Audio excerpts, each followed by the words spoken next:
ఆలోచించాలని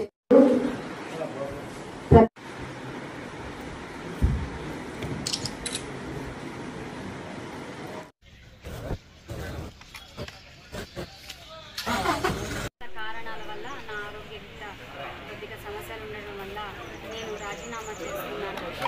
ఈ 3.5 సంవత్సరం నాకైతే ఎవరైతే గౌరవ సభ్యులందరూ కూడా ఉన్నారో వాళ్ళందరూ కూడా నాకు సహకరించుకున్నారు.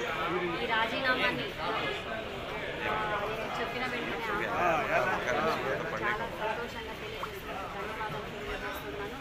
ముఖ్యంగా గౌరవనీయులు ఎమ్మెల్యే నందమూరి బాలకృష్ణ సార్ గారి ఆధ్వర్యంలో అదేవిధంగా ఆయన అభివృద్ధి పరంగా మేమందరూ కూడా నడవాలని, ఇక నుంచి వాడు అభివృద్ధి పరంగా మేమందరూ కూడా కలిసికట్టుగా పనిచేస్తామని, వాడు అభివృద్ధి పనిచేసి ప్రజలకి ఏ సమస్యలు ఉన్నా కూడా నందమూరి బాలకృష్ణ గారి ఆధ్వర్యంలో మేమందరూ కూడా కలిసికట్టుగా పనిచేస్తామని